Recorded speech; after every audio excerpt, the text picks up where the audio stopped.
As the hitting intensifies, it's 1-0 Montreal.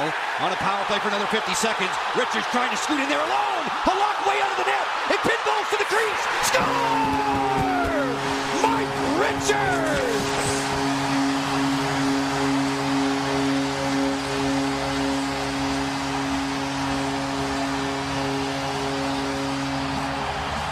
The Flyer captain is announcing his presence as the alpha male early in this one. Big hit.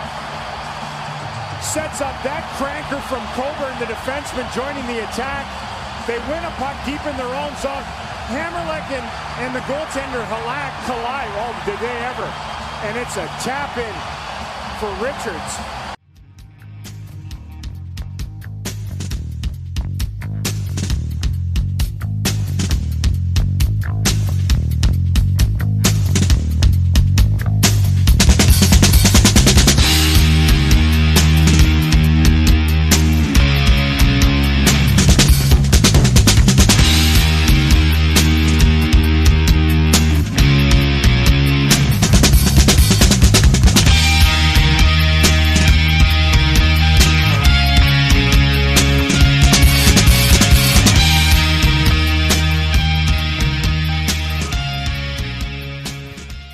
Everybody, it's Isaiah. Just reminding you that FlyersNittyGritty.com and the O&B Puckcast are brought to you by Summit Public Adjusters. Hey, do you have damage to your home? Not sure who to call? We suggest that you call Summit Public Adjusters before your insurance company. Dealing with your insurance company can be very stressful. Let Summit take the stress out of the claims process. From storm damage to your roof, to toilet overflows, to broken pipes and fires, Summit gets you the most money for your repairs. So next time Mother Nature leaves you in need of repairs, call Summit Public Adjusters at 215-752-0560 or visit summitpublicadjusters.com. Licensed in PA and New Jersey. And it is Isaiah. Welcome to the O&B Puckcast, episode number 137. The Flyers are 2-3-1 since our last show. And Ellis is out 4 to 6 weeks. Hayes tried coming back, but appears to have re-injured himself. And as we wait to find out what's going on with him, an air of uncertainty has come over the team as they prepare for an 11-game in 19-day gauntlet that could very well decide their fate, and even this early. So let me introduce the panel and then our special guest, and we'll get rolling with what we feel is a very important early season show. Chef, how are you, man? Very good. Thank you very much. And as always with us, the great Dan Silver. What's going on, man? Yeah, it's a big turning point this season, and we'll break it all down for everyone. Yeah, absolutely. And with us, of course, from the Flyers Broadcast Network, the great Jason Myrtetus. How you doing, man? What's going on, boys? Pivot point in the season right here. I think so. 11 games in 19 days, including one spell of 5 games in 7. I mean, it's going to tell the tale. Jason, what is going on with this team? Because we're starting to see some things that we kind of recognize. There's some improvements. Chuck Fletcher's work wasn't completely in vain, but there's some issues. Yeah, there's definitely some issues, some goal scoring issues right now. I mean, the last 11 games are averaging 2.09 goals per game, I think it is, or 2.07, which would land you probably around 29th in the NHL as an average of goals for with games played. Not a good number, obviously. Yeah. And then, the injuries are playing a part here. You can have guys, next man up, and that mentality is really nice. It's a great thing to say, isn't it? Next man up. It's good for a period of time, but it's not good in perpetuity. And there's a reason why some players get paid more than others, because they can handle that role in perpetuity, or they're suited for that role, and some guys aren't. In the case of Justin Braun, I mean, if I was voting right now for the top Flyers defenseman this season, he would get my vote. I think he's been that good. Can he sustain it? I don't know. Probably not. Depends how long, Ellis is going to be out once, the 4 to 6 weeks is up, and then see where it goes from there. Does Ellis come back repaired, or is he managing the whole season? That's the question. And then you look at the 2C situation with Kevin Hayes, double core surgery, now back out, and you're relying on a veteran minimum player to be your 2C right now. And the trickle-down effect of that, I think, is huge. Yeah, I mean, the show the last few weeks, 2 weeks ago, 3 weeks ago, I think I said that that the Flyers have been playing well and winning games, but that I was very concerned, and I'm typically more on the optimistic side, but very concerned about, if Ryan Ellis is out long-term, how that impacts this team. And for me, there's kind of like no way to look around it. You had that huge hole at the top, right-hand defenseman spot, and you brought in Ellis to be that guy. And if he's not here, you're kind of – Braun has been phenomenal. I don't know how long that's going to last, but you're kind of back where you were last season, except the difference is that the goalies are, instead of being, the worst at, basically allowing in goals, they're the best in terms of, their saves over expected goals. And so, you're getting much better goaltending, but the scoring's a huge issue. I mean, we had a show before the season started. We had Charlie O'Connor on from The Athletic, and I think I made a comment like, just watching this team, even in the preseason, and they're looking to me like a team that was going to have to, win 3-2, 2-1 games. And I think Charlie actually kind of disagreed with me a little bit, but I've got to say it's sort of looking like that. This is not a team that is having, any ease scoring goals. It's quite the opposite. It's almost like a miracle when this team scores a goal, and they've basically been riding unbelievable goaltending to wins. Now with Ryan Ellis, and we'll get into this a little bit later because I want to ask Jason about it, but these injuries could be the death knell for this team. They could be. That's why they're at a really big pivot point right now, because we know that the Ellis injury, the timeline is 4 to 6 weeks. That's what Chuck Fletcher said. But again, I don't know what 4 to 6 weeks is. Is he repaired at that time? If he would have gone in for a surgery and been out 8 to 10 weeks, I know that when he comes back, he's repaired. Right. I kind of like correlate it with what Deshaun Jackson went through a couple years ago. Remember, he had the abdominal injury. Yep. And he waited and waited and waited and let it heal. But then he tried to come back and he exacerbated it. And then he just could never get there. He should have just had the surgery to repair the problem and not maintain the problem and make it a pain management issue. Right. So, when you have, the Ellis thing, I don't know what he is when he comes back. I mean, if you could tell me, like, Dan, if you said to me, well, Ellis is going to be back in 4 to 6 weeks and he's going to be available for 85% of the games the rest of the way. Now, there's no way to say that. We just don't know. We don't even know what the injury is, which is frankly annoying, but at this point. But, when I look at it and I go, okay, so what am I dealing with there? Now, the general manager knows what he's dealing with way more than we do, which is good. And then the Hayes thing is he's already had 2 core surgeries. Remember a couple of years ago, maybe it was 14-15 or 15-16 season, Giroux had the double core. Right. He had 53 points that year, or 54 points in 82 games. It's a tough one to come back from. And it takes a lot of breaking down scar tissue, which is incredibly painful. And you just can't open your body up. You can't explode like you did before. You get back there eventually, but it does take time. And with Hayes, like, I don't know if he exacerbated that same issue. He had 2 surgeries on already. And if it's going to require a third. And if it requires a third, okay, I LTIR him. That part's easy. But is he going to come back at the playoffs? What is he going to be when he comes back? If I LTIR him, now I have that cap flexibility. What am I doing? Am I bringing up Morgan Frost, who didn't make the team out of camp as a 2C? Or am I going out onto the open market and trying to find a center or a forward so I can score more goals? Because you're right, Dan. Even a little while back, it was too difficult. They were having to work too hard to score. And it wasn't something I expected. I expected a little less of that with the addition of Cam Atkinson, who can generate off the rush and score goals. Flyers finally scored a goal the other night off the rush. That was the first time in a while. And you got to score off the rush in this league.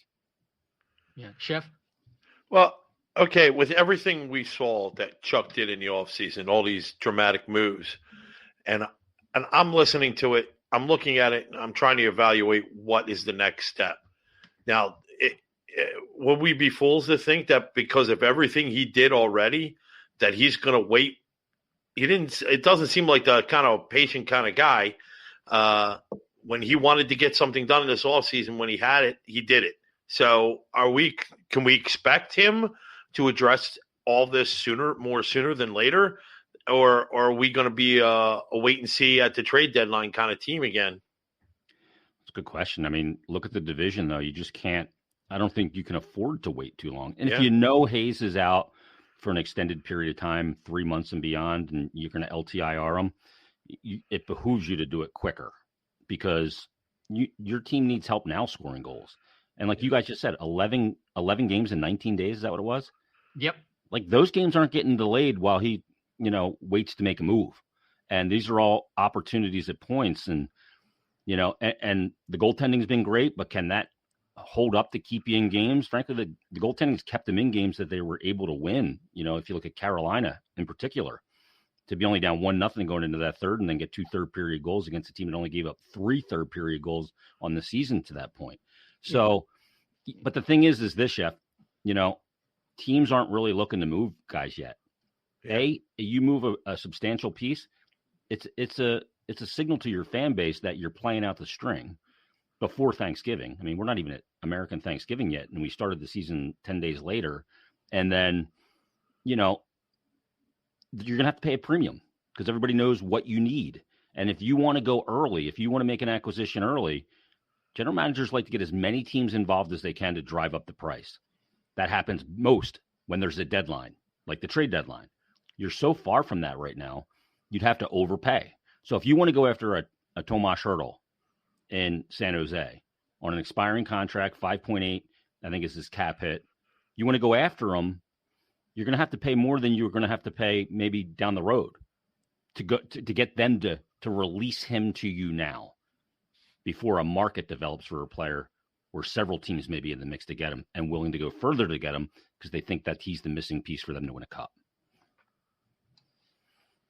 And yeah, I mean, to me, just like Jason said, I mean, it's going to be very hard to pull off a trade or something like that right now. I mean, the obvious next step for me is to call up Morgan Frost. I mean, they basically gave him every opportunity during the preseason to get that 2C or 3C job, and he looked tentative. He wasn't that aggressive. He just didn't really look NHL ready, and so they made the decision that even though Hayes was going to be out longer than expected, that Frost had not earned it. Well, he didn't look like he played hockey in a long time, right? Yeah, exactly. Yeah, and he didn't. But yeah, he did. Right. Yeah. And by all accounts, he's running away with the points lead on the Phantoms, and above and beyond that, as Bill Meltzer has been saying, watching the games too, because he watches all their games for the most part, that he's just starting to play a lot better. He's being more assertive. And so to me, the skill set that Frost has is the only one in this organization that's anything like the skill set that Claude Giroux has in terms of offensive creativity. And that's what this team is missing, because you've got your 2C right now is Derek Brassard and the 3C is Scott Lawton. And those guys, while, solid NHL players, they don't have the element that this team needs right now, which is that offensive creativity. And Morgan Frost could bring that. So if I'm Chuck Fletcher, that's the first move I'm making, is especially if Kevin Hayes is going to be out a while. Yeah. By the way, the games that Kevin Hayes played in, to me, people are saying, it's going to take him a while to get back. He was barely doing anything in those games. I understand that he scored a goal, but to me, he looked like a guy who was, and maybe this is what it is when you come back from something like that and you're healthy, but he did not look like a healthy player to me. He looked like a guy who they were putting him out there with second line minutes with good wingers, and he could literally not do anything out there. That's what I saw from Kevin Hayes. Maybe he needed more time to get back to, whatever. But to me, Frost is the best opportunity right now that you bring him up. And I know Chuck Fletcher said he didn't want to yo-yo him. He wants to bring him up when he's ready for the NHL. Well, maybe he is. And so that's what I would do right now, to maybe try and kickstart some of these wingers and maybe kickstart the power play. I don't know. What do you guys think? Would you bring Frost up now, or do you think they're going to? He should be on a plane to Tampa right now. He should be on a plane to Tampa right now. Absolutely. Absolutely. Because I mean, at least their power play alone. I mean, their power play is 28th or something like that. No, they got one, and they got one yesterday. But I mean, they were 28th in the league, and you can cover a lot of deficiencies if your power play is clicking. But right now, that's not even working for him. So right now, it's down to the defense and Carter Hart. And if anybody springs a leak, like Jones sprung a leak a little bit last night, I'm not going to kill him on it because it's really his first, not so great game. He's not the reason they lost. And Boston was a better team. But, I mean, they have so little margin for error. You have to find a way to get more run support for these goaltenders. They've won 4 games by a score of 2-1 already this season. Yeah. I know. 4 games by a score of 2-1. And like you said, that's a stress added to the goaltending position as well, because in a 2-1 game, you use the term I use all the time. There is no margin for error. You can't give up a laugher. You can't give up a bad goal. You can't even give up one that's a pretty good goal if you want to come away with a win. And Jones has been really good. And there's a couple of the goals that I didn't like in the game against Boston, in particular, the second one from Forbert, that he was way too deep in his net. He's got to read the play better. As soon as a guy like, who was it who dropped it off? What's his name? Dropped the puck to him and drove the net. Did exactly what he was supposed to do, right? And drove the net, right? Yeah, you drive the net and he sucked Sealer right back down to the blue paint. And there's no other lateral pass to be made there. I watched it 20 times. And Jones never came out. Now, they want him to play with less depth because it lessens his range of movement and real estate he has to travel. But in that situation, you got to come out. You got to make yourself big for the shooter. That shot goes right under the bar, right? Right. If he comes out 8 inches of that net and he's not at what you would call, the ABCs of goaltending depth, at base depth, which is the middle of the crease. If he's out and his toes are just inside, just at the edge of the blue paint, then there's no way that puck can go in. A, he comes forward, he's bigger. B, he can't. The angle of the shot, you got to remember the shot's always coming from the ice. We see it coming like this, but it comes from the ice and it's on an angle like this. If he does that, it just hits him in the shoulder. He doesn't even have to move. It just hits him. But because he's so deep, he's given too much net and he gives you more angle to be able to go up under the bar like that.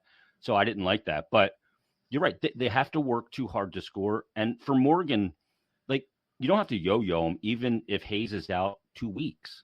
You just move him to a wing or you make him a 3C. Right. You move Lawton into a center position on the 4th line, or you move Lawton to a wing. You just need more dynamic talent in the lineup. Mm-hmm. And to Dan's point, and Dan, you are dead right. He's a dynamic player. He may not be perfect 200 by 85 and may make some mistakes in the D zone, and that's what your goal is for, to bail you out of those. But he's a dynamic guy that's got great vision, great skill, and they need a skilled, dynamic player to jumpstart this team offensively because it's too much of a slog to score a goal off someone's ass. Yeah, absolutely. Chef, I'm going to go to you. I just wanted to mention something that really got people. I know it lit up Russ Cohen a little bit. I was just saying, can you imagine if the Flyers had just drafted Sebastian Aho instead of TK and picked Keandre Miller instead of JOB? I mean, the trajectory the entire team would be differently. It's just it's one of those things, right? Could you imagine if Tom Brady got drafted by every other team in the NFL 5 rounds? Yeah, before? But I understand. That's Russ just being Russ. No, he was no. That was me who said it. Russ said, yeah. Russ liked the comment. But you're bust on me. Give Russ a break. The O'Brien one, absolutely. Yeah, and Keandre Miller, Kupari really or Keandre Miller. Yeah, but all right, Chef, you go ahead. Well, I was just saying you brought up Martin Jones, and for all accounts, he has played pretty well. He's played, very well actually, except for last night's game. But is he going to be? Is he? I keep looking at the head. Because I'm hoping that this team will not sit still. But is he going to be on this team even if he plays well, or are you thinking that he could be a liability going into possibly playoffs? Who, a guy like Martin Jones? Yeah. Well, I mean, if I'm going to the playoffs, I'm playing Carter Hart.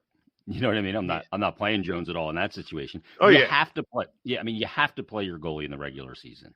And they have all these formulas, and I'm not sure exactly what their formula is for backup goaltender or 1B usage.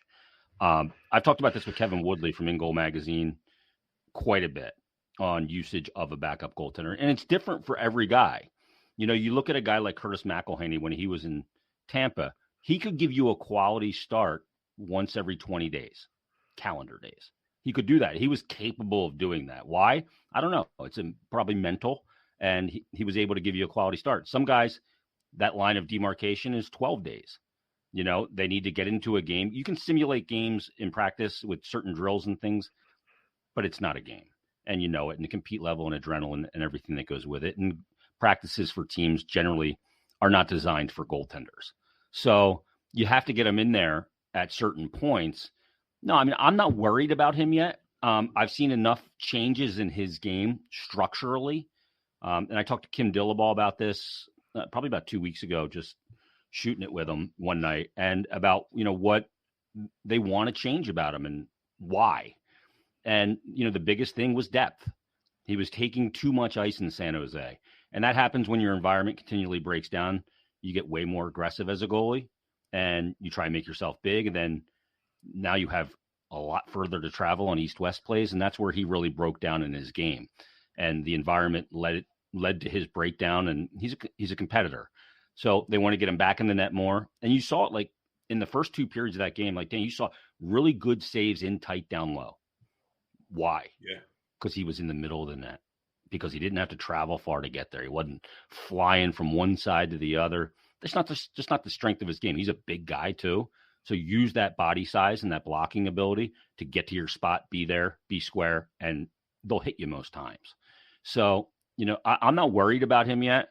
I do worry about the environment in total a little bit for both goaltenders because, you know, you guys referenced it that they're leading the league in goals saved above expected at 16.1 going into the game last night. And while that's true, and it's a good stat to see, it's also not a great stat to see. It means you're giving up too many good chances. And there are still some issues. I'll reference Kevin again, Woodley. I emailed him last week. I know he has access to Stephen Valaquette's ClearSight Analytics data.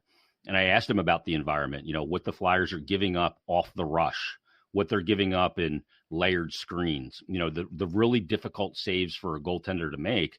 And they were still ranking far lower than maybe you would think by looking at just the raw numbers based on, you know, what they've given up. The goaltenders have outperformed the environment. They've given up 0 goals off the rush. Now, this was a couple of days ago. Off the rush, 0 goals. Slot line passes, they rank 20th at giving them up. 11 chances, 3.06 expected goals, but only 1 goal against. So they've been outperforming it.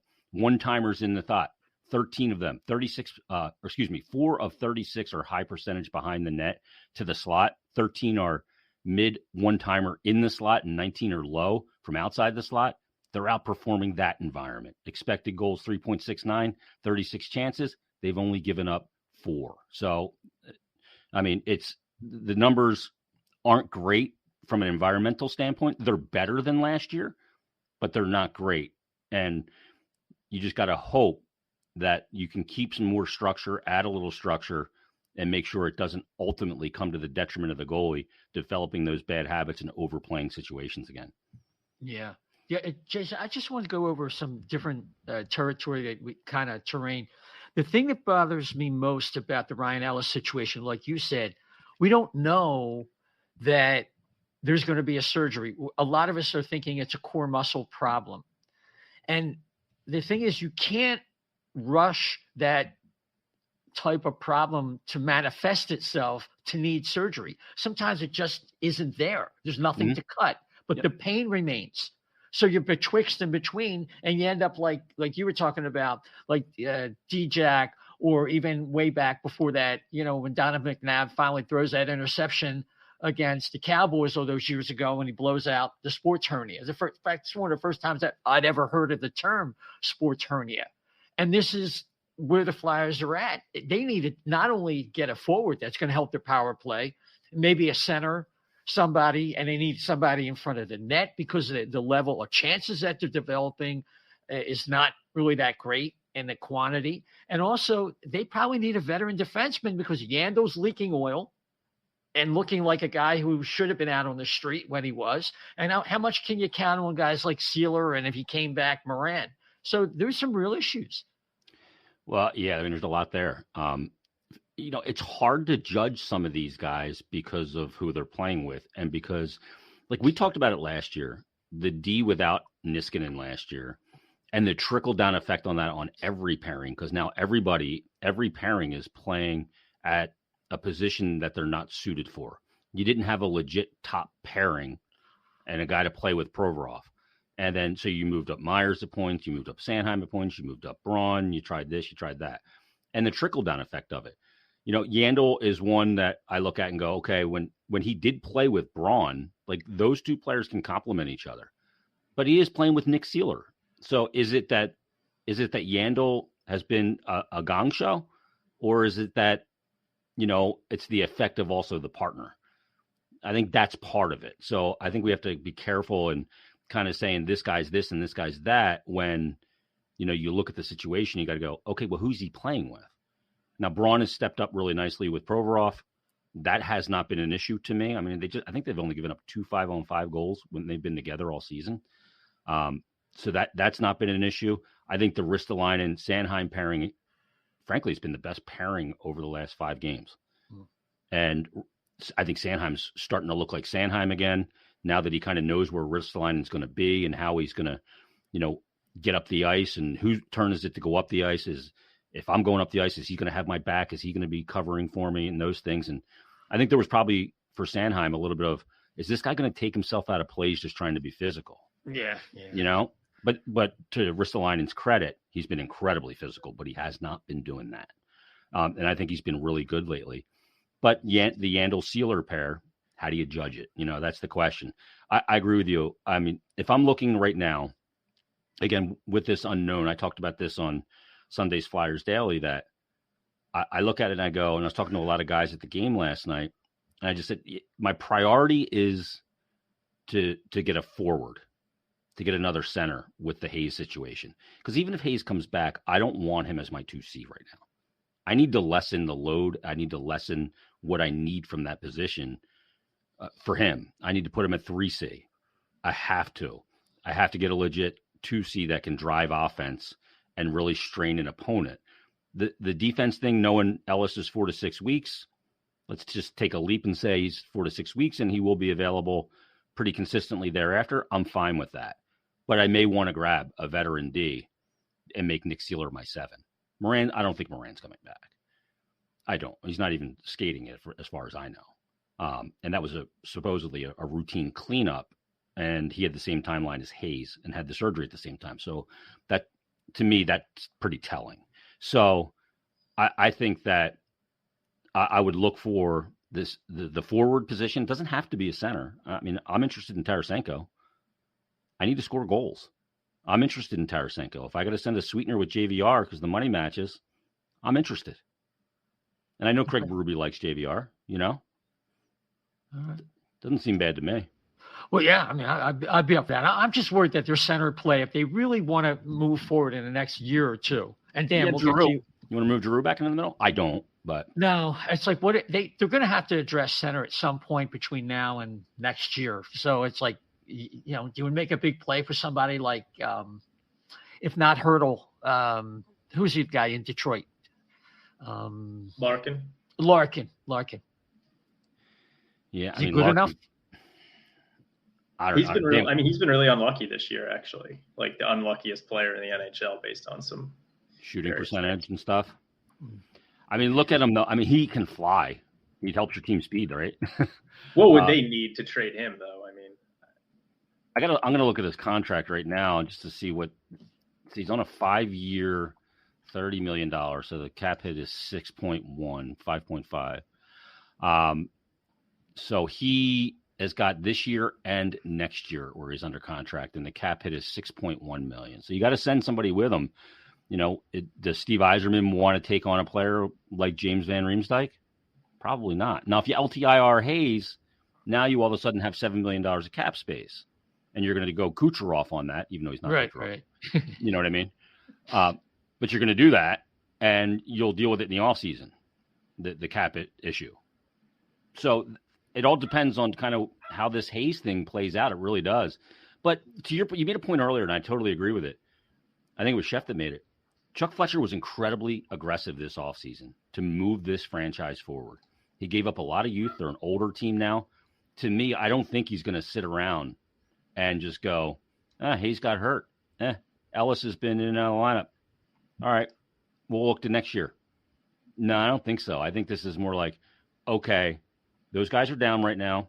I got to find a way to get some help in here for right now, and we'll worry about the cap ramifications in the offseason.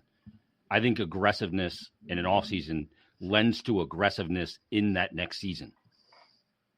Yep, makes sense. Dan? So this is the last time that I'll mention these guys' names during the show, but and I haven't done the research on it, but it seems to me that this team has a inordinate amount of core muscle injuries and sports hernias, which I had a doctor actually go on like a half an hour diatribe doing it, how it's a totally made up term and it doesn't mean anything. And I was concerned before Ellis and especially Hayes came back that they were kind of like rushing them back. I mean, Hayes had his second core muscle surgery and they were saying, he'll be back in, whatever it was, 6 weeks, he'll be back. I mean, do we think, and I know that in professional sports, there's obviously guys get rushed back a lot of the time, but it just seems to me that it happens all the time here. Guys come back before they should. They end up needing another procedure. Is the organization being too aggressive with these guys, and is it costing them in the long term? I'm trying to think of other guys, Dan, that kind of fit that mold, that came back and then went back out, and I'm having a hard time thinking about. Like Nolan Patrick, that was obviously much different, and that was a head issue and a heart issue. But I'm trying to think of other guys that kind of fall into that category. And Brian Elliott, like 3 years ago, they were just out of goaltenders, if you recall. And he came back after a core surgery. I remember talking to him in that offseason, and he said, I came back too early and it was painful, like breaking down the cartridge. So that's an example. Like, who is in that situation? You're telling me that the player after the fact is saying he came back too early. Shouldn't there be some kind of checks and balances to be like, listen, if a guy comes back too early from something like that, they're not going to be effective. They're not going to help the team. Like, where's you know what I'm saying? Like, what I'm trying to get at, like, where's the line of, hey, Kevin, wait another few weeks, because if you happen to go down in a weird spot like he did a couple games ago, you're going to be screwed again. Like, where's the line? I don't know if that makes sense. Yeah, the one, like with his injury, we don't know. We don't know if it was a pain management issue and he felt good enough and he couldn't do more damage to it, or it's just too painful and he can't go. I'm not sure. He left the one game in the second period when he scored. He left that game in the second period and came back in the third. And then the next game he was out. So that may be where he exacerbated it. But the other thing, like in hindsight, Dan, that's really easy to say. But the problem is these are professional athletes trying to keep a job, and they're telling the docs, I'm good. I can go. I'm fine. I can go. And the doctor, it's rare that you'll get a professional athlete that'll say, I'm just not ready. I'm just not ready. When you have that element of it. Now it's the doctor's job to go on the clinical part of it and say, no, you're not healed enough yet. You can't go yet. I know you want to get back in there and you want to help the team and you want to be a part of everything. And Hayes has a litany of reasons why, more than just hockey. But, I don't know that there's a lot of that's going on with them. I'm just not remembering that off the top of my head, other than the Elliott thing, who he wanted to come back. He was in a contract year too. That was before the Flyers extended him to 2 years. And in hindsight, he said it was too much. He came back too early. So, at the time he felt ready to go. I'm good to go. Put me in. And that's like the machismo of sports, right? Like, yeah, I'm fine. I'll suck it up. I'll deal with it. And like hockey players, especially, like you could put guys face through a wood chipper and he's like, yeah, I'm good to go. Next shift. It's like, dude, you just put your head in a wood chipper. I sort of know that I'm spitting into the wind. You know what I mean? Like, I realize it. Like, I've worked with hockey teams. I know what it's like. I mean, I've had conversations with ex-players who, told me that they were concussed so bad in a game that they didn't know what their name was or where they were, and they got sent back out there for the third period. Like, I think about like Wayne Simmons after one of the seasons saying, well, my wrist was so bad, I really couldn't do anything. And, maybe I just wanted to be out there with the team. And maybe he was totally off in the shoulder the one year in the playoffs. Well, that was just the one game. I feel like if that series had gone on, or if the Flyers had advanced, they might not have let Provorov play.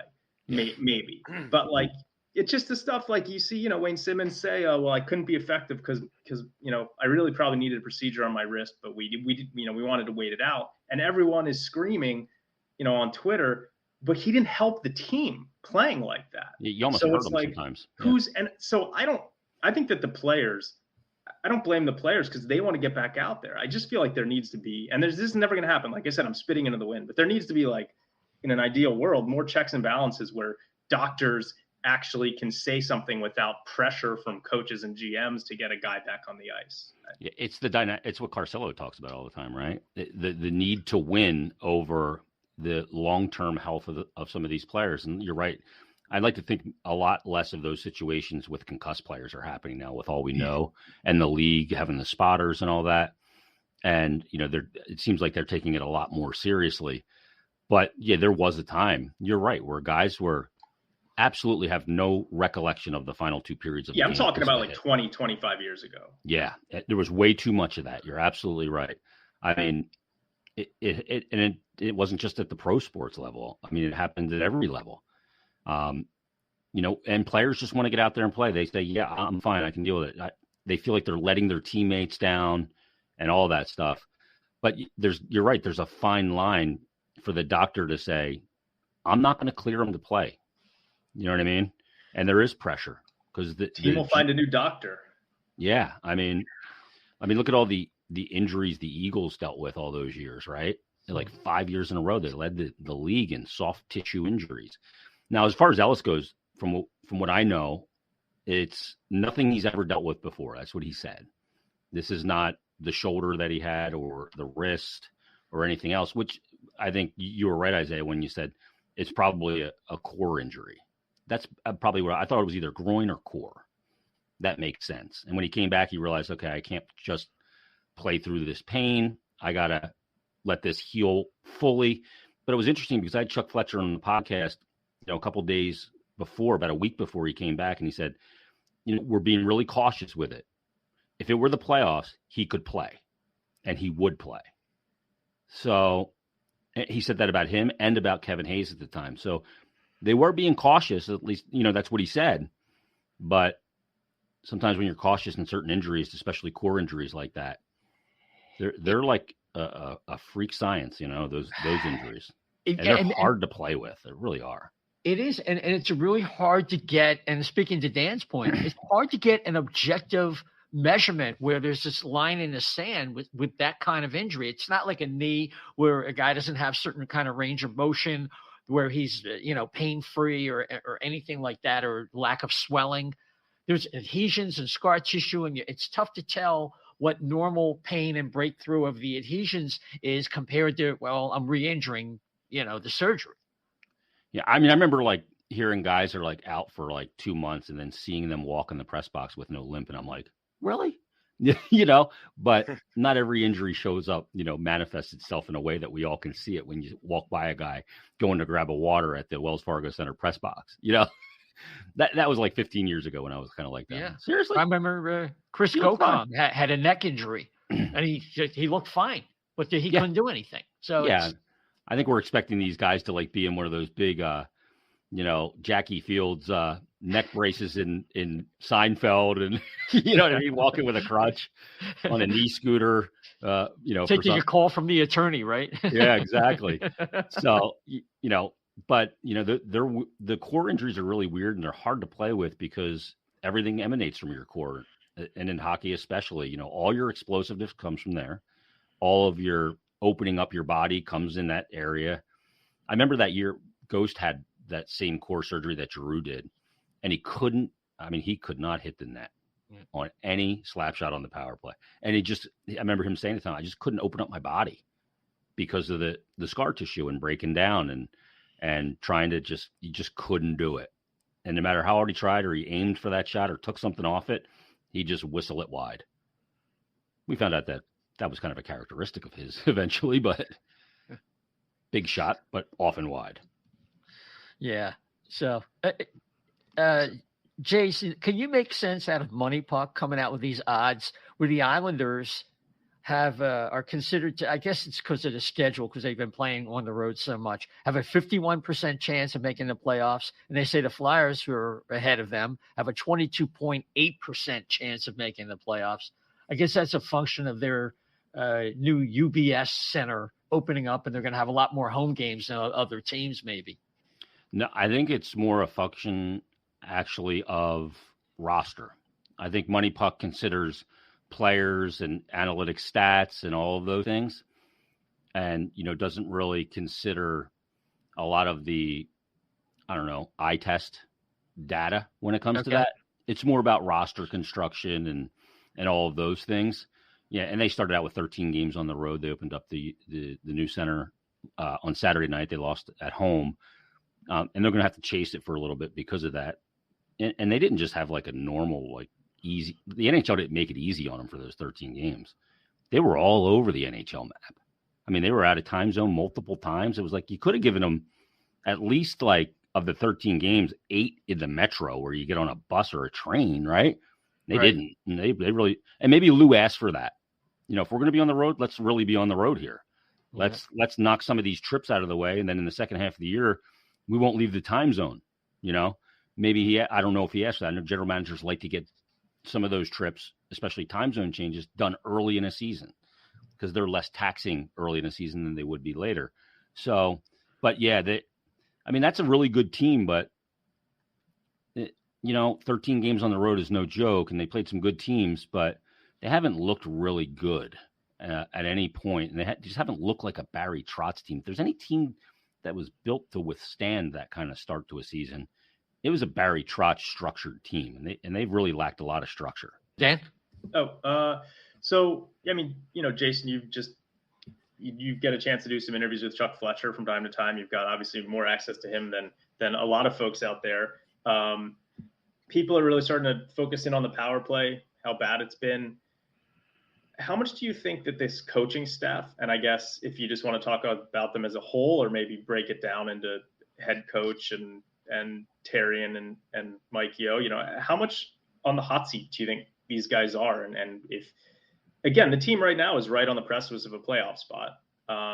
They're in one. What'll happen, but if things don't improve or they continue to go downhill, do you think changes could happen in the coaching staff? I don't know about that because Alain Vigneault is an incredibly loyal guy and really, brought in, Mike Terrian, who he's got a good relationship with, and Mike Yeo. I think Mike Yeo's done a really good job this year with the structure. The PK's really gotten a lot better. He's got some good pieces to use and to deploy in that situation. And the structure has been better in the D zone. And so I think he's done a good job. The power play, though, is obvious. I mean, it's hideous right now. I mean, there's no other term to describe it, is there? I mean, it's barf worthy because it when they do get it set up, which is oftentimes too late, it doesn't feel like there's a strategic plan to it. I watch it and I go, okay, what are they trying to do here? They'll have Provorov out there as the lone defenseman running the 1-3-1. And I just go, he's just not a 1-3-1 power play guy. No, he's a robot. He's very robotic in his movements. He's exactly the opposite of what you want. Yeah, I mean, he doesn't have a particularly great handle, on puck possession ability and those kind of things. And he's not a great distributor. He's a really good defenseman. Don't get me wrong, and he's got offensive skills, but it just doesn't fit with a 1-3-1 approach on a power play for me. I need a guy back there that either has a bomb like Pronger or Ghost when he was in his prime here, or I need a guy like Yandel that's a great distributor and can really keep a team off balance by being able to work both sides of the ice. But I just don't see what they're trying to accomplish. I go, okay, it's rim, rim, rim. Okay, now we're here. Rim, rim, rim. Now we're here. Where's the the structure of a play that's going to happen on it. Because on the power play, you're actually running plays. You're going, okay, let's get it on the half wall here. Let's get it to the side of the net, hit it to the bumper, go for it that way. And they had a really good opportunity at that in the Boston game in the second period, and TK just got robbed by Omar. But there was a great low to high play. It was 3 passes. On the goal, the Broussard goal, it looked like it had a plan, right? It was point man to Giroux, cross ice pass, cross the slot line, Broussard gets the goal. But there's too many times where I'm going, I don't know what they're trying to do, how they're trying to attack the other team. They're a lot less predictable on the power play, with the extent of trying to attack different ways, which maybe makes me think they haven't figured out how they want to, what their, calling card is as a power play. And, to me, it's pretty simple. It's get Giroux on that left side, let him open up, see the ice, either take the shot or facilitate that quick cross ice pass. That's the way you're going to score in this league on the power play. We see teams do it. And I don't know, they just seem like they're trying too many different things now, whereas they were really predictable last year. Now they're too unpredictable, and they're not on the same page as a unit. And they've tried different combinations of players. I mean, if you have JVR on your team, you have to have him on your top power play unit as a net front guy. I know he doesn't have the success so far this year, but that's what he's best at.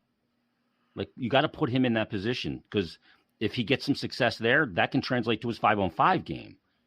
He's just not feeling it right now. He doesn't look like he's got any jump. He had the breakaway in the Boston game, but got robbed after a great pass from Couturier. But, you got to find a way to get some of these guys going, because you have to have more guys contributing offensively. 2 years ago, 19-20 season, they were 7th in scoring in the league.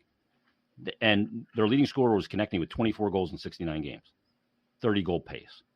It's a score by committee team, but you got to get more members of the committee going. And sometimes you got to use the power play to do it for a guy like JVR. Yeah. See, when real quick, Chef, and then, Morgan Frost in juniors, I mean, he was, I don't know where they've got him on the power play with the Phantoms, but in juniors, a lot of the time he was set up in the Voracek spot, on the other side of the ice in the faceoff circle from where Giroux would be. And he's sort of a little bit like Giroux in that spot, where he's got he's a lefty. He's got a really good one-timer from that circle, but he's also such a good passer. And I feel like if you had Giroux in the left faceoff circle and Frost in the right faceoff circle, with a guy like Yandel back at the point, and then, fill in between, that could be almost like a magical type of power play unit with those two guys thinking at the level that they do. Right now, the Boston game, I know they scored a power play goal, but I mean, I don't even know what the units are anymore. One of the units, they'd pass it from guy to guy, and every single player was in a non-shooting position, because they would get it. And if they were a righty, it would be going around the right wall, and none of them could take one-timers or shoot. And they just kept passing it around, and no one's in a shooting spot. And I'm just thinking, like, what is the coaching staff even doing here? I mean, it looks like they're at a loss on what to do with the power play than we are. And it shouldn't be like that. Like, they're the ones that have got to figure out how to solve it. Well, Dan, they got a piece that they should be able to deploy as your trigger man. Cam Atkinson's a trigger man, right? And he was on the top power play unit for a short period of time, but he's a trigger man. Like, get him, like, he'll shoot and he won't apologize for it. He's not going to give it up and go, no, you shoot, like they've done for the past bunch of years. And you're right, they love the rim around the outside, shifting the strong side of the ice. And I would like to have Morgan on that right side, because there's two things there. If Giroux's on the left side, he's got the one-time shot ability. He's got the ability to go to the either net front or side of the net guy, and then you can come across to a guy like Frost. And Frost also has that one-time ability on the other side of the ice, right. And you have to have that. And if you want variability, then have two guys out there that are highly skilled, and their skills are very comparable at different levels, of course, because of Drew's success and Morgan's lack of playing. But they're both playmakers, and both guys can have a nose for making highly skilled plays. And that's what the power play is. Power play is not mucking and grinding, right? It's not working hard and winning board battles. It's about possession, working the puck to an advantageous position to get a high quality scoring chance, not just a shot. You don't want a shot. I want a high danger scoring chance. And oftentimes for that, you have to have skilled players to execute it. You're not going to get players with a lack of skill to execute it. And I got to have a guy out there shooting the puck that can score goals, clear-sighted, whatever it might be, that's got a great release and knows how to score goals and is willing to go within 4.5, 5 feet of that net, because that's where you're going to score. I mean, if I'm deploying a power play unit, I'm making Yandel my lone defenseman, Giroux's on the left, Couturier, James Van Riemsdyk, and Cam Atkinson, as currently constructed. That's what I'm doing. It's not complicated, because I got two guys, great net front tip guy in JVR, and a great shooter in Cam Atkinson, great playmaker in Giroux, good point man, quarterback in Yandel, and Couturier, if I do get into a board battle, he's going to win it when he's 100%. I don't think he is right now, but when he's 100%. That's my unit. Chef? Yeah, I was going to say too. I don't even know if I even want Provorov on the power play. I think half the time it seems like you say they're kind of predictable, but he maybe not so much this year, but also too, Provorov was kind of telegraphing his passes. He would turn and look at the person he was going to pass to and then pass to him, and then, like in a delay, like a minute or two later. So that kind of thought, I would much rather see somebody else, even on the second unit. I don't even want him on the power play. I don't think he needs to be on the power play. I think they have better other younger defensemen that could probably fulfill that need without, like, let him focus on the defense. Let him focus on being that person on a penalty kill or something. I don't think he needs to be there. Yeah, I think they kind of rewarded him and put him on that power play when they did probably about 8 games ago, because he hadn't had a goal yet at this point. And he's been playing really well. And they want his offensive element, to be pronounced for this team. Like this team, I mentioned 2019-20 when they were 7th in scoring. They were, I think, 2nd in the NHL in points and goals from defensemen. They need that. They need guys like Travis Sanheim does not have a goal. He needs to score goals on occasion. Ristolainen's going to need to get some goals. Ellis was there to not only be a good defenseman and lock down top line opposition, but also to provide some scoring. And they need to get that. I mean, Justin Braun's giving you a little bit of scoring, actually, but which is just insane to me. But anyway, you got to get something from your back end. And you're right, though. I just don't like Provorov on that top unit. If you want to put him on the second unit, all right, I'm with you. I'm good with that. Although I'd like to see Ristolainen too. I mean, that's a big bomb of a heavy shot too. Yeah, we haven't seen it yet, though. No, not enough. Yeah, maybe they just don't trust him back there. Well, he's leading the team in D zone starts too. He gets the least amount of offensive zone starts. So, it's crazy. Like we're talking about all this stuff, and you would think right now, like based on the conversation that we're having, that through 16 games, they're 4, 8, and whatever the math is on that 4, right? Right. It's nuts, but we have a higher expectation because of what took place in the offseason. And, the goaltending's bailed them out and really helped them in a lot of games. And that's a good thing. I got a Twitter question from a guy for Flyers Daily the other day and said, aren't you, I screenshotted it. I got to read this to you guys because I flipped out about it. And I just think it's absurd that the guy was like, are you tired of the team saying, the goaltending's there to bail them out? So here's what the guy said to me. I won't give his name because he would get blown up. But he tweeted me and said, I couldn't believe it. He said, are you tired of having to hear the team thank goaltending for keeping them in games? It sounds like a broken record. He says, I love how Hart and Jones are playing, but this isn't sustainable. Defense and goaltending are solid. Goal production seems to be the problem this season. But, think about that first line. Am I tired of hearing the team thank goaltending for keeping them? What's the alternative? The goaltending suck? Every team has to have good goaltending. You're going nowhere without it. It's like a quarterback in football. If you don't have it, you're dead. You're nothing. You have that. You have that going for him right now. And Hart has been precise, and he's been awesome on it. Dialed in. Bounced back from last year. I think he's been better in the 10 games he's played this year than he has been in any other 10-game stretch in his career. Yeah. Pretty much. And you know what? Am I going to apologize for it like AV said? No. No. I'm going, I got goaltending. Let's find a way to get some goals in here. Give him a little run support.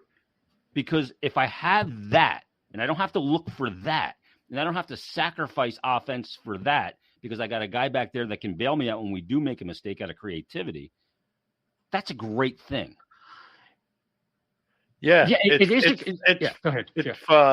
It's funny, like to what you said. You would think that this team was a losing team the way we're talking, but it's quite the opposite, and it's a testament to the whole Metro. Really, I mean, like everybody in the Metro is better this year, a lot better, vastly improved, and just I think to a point we're looking further ahead than probably we normally would, because we know what kind of position they're in and how they're going to have to maintain the winning and the production that they're going to need in order just to stay exactly where they are right now.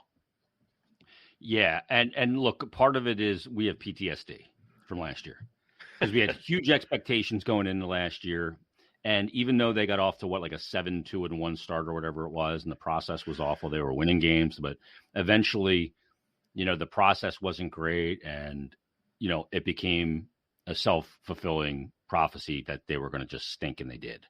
So people are going, I'm seeing some of the elements of last year. They got outshot 44-36 last night or whatever it was, those things. And people love to judge everything on shots, which is silly. But, so people have a little bit of PTSD about it, and they're just waiting for the wheels to totally fall off. And like this year's December is going to be last year's March. So I get it, but you're right. I mean, but here's the thing. Even with the fact that Ellis has played 4 games and Kevin Hayes has only played 2, and he was a shell of himself, I agree with Dan. They still have beaten Boston.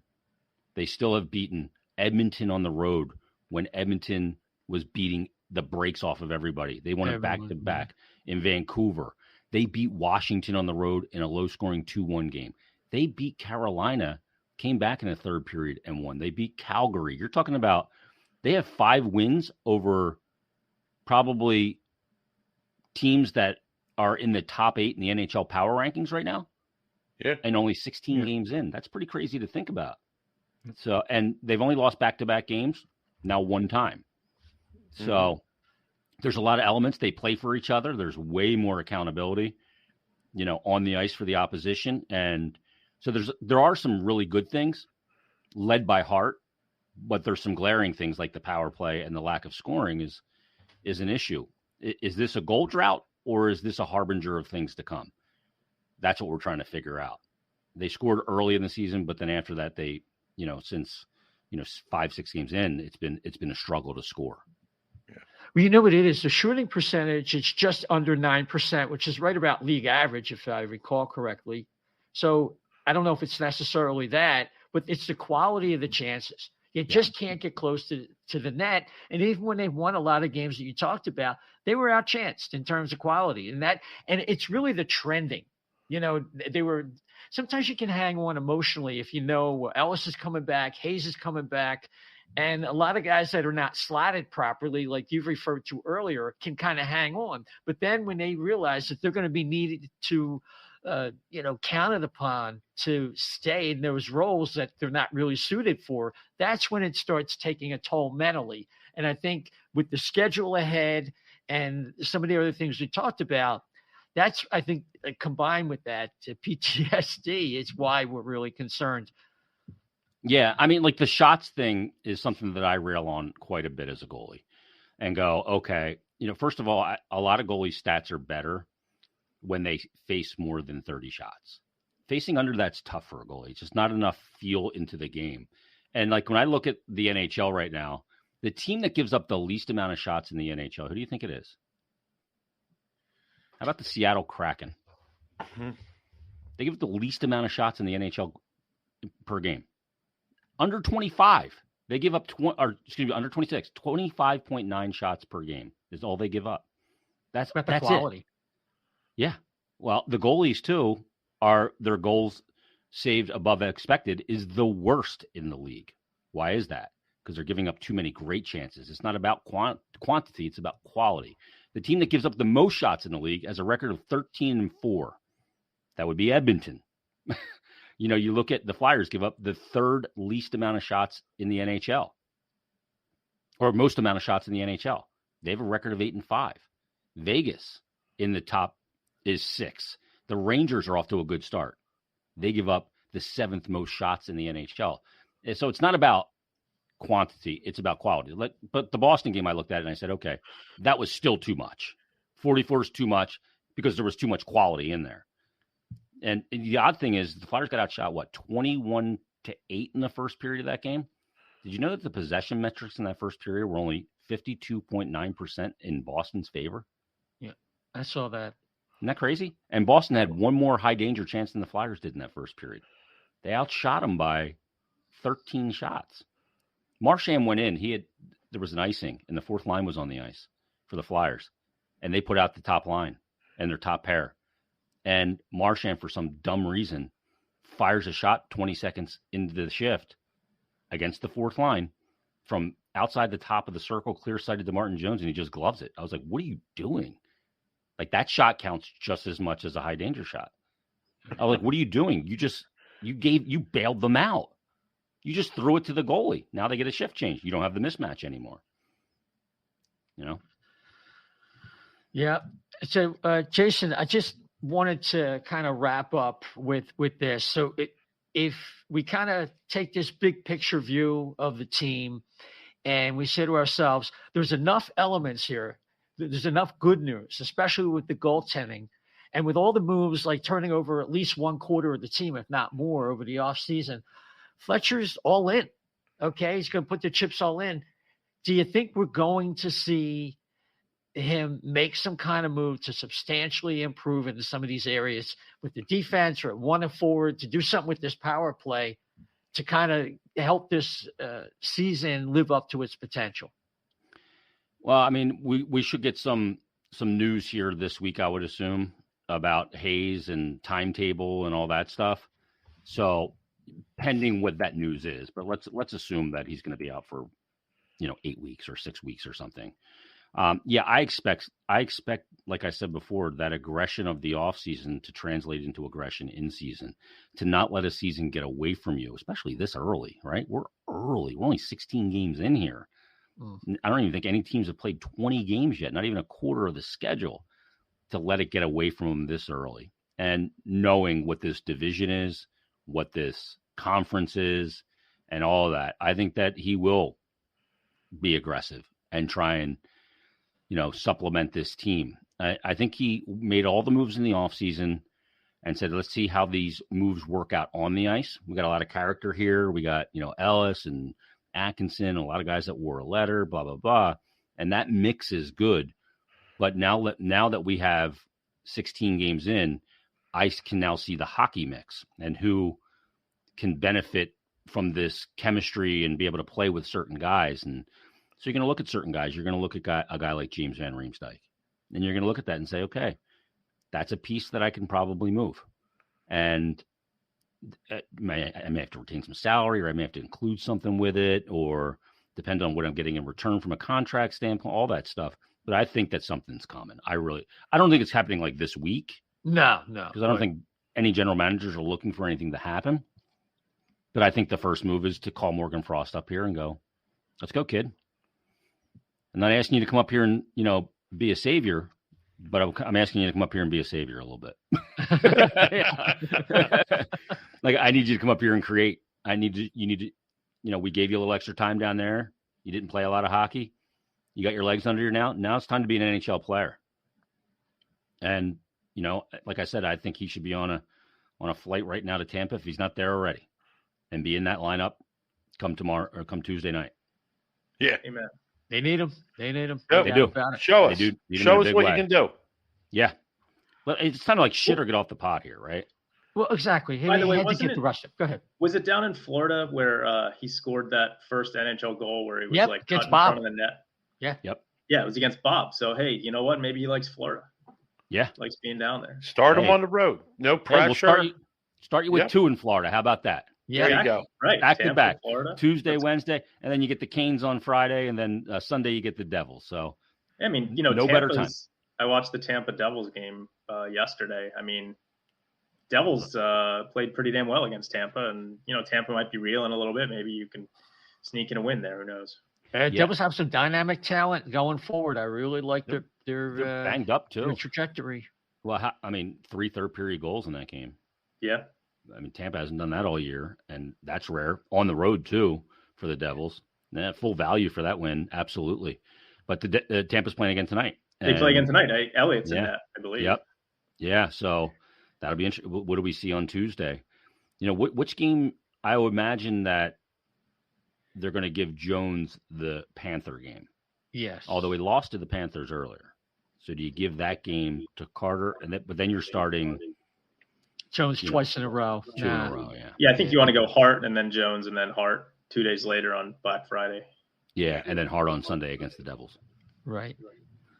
And, and then we should be back with our next show on the 29th. So we'll be wrapping.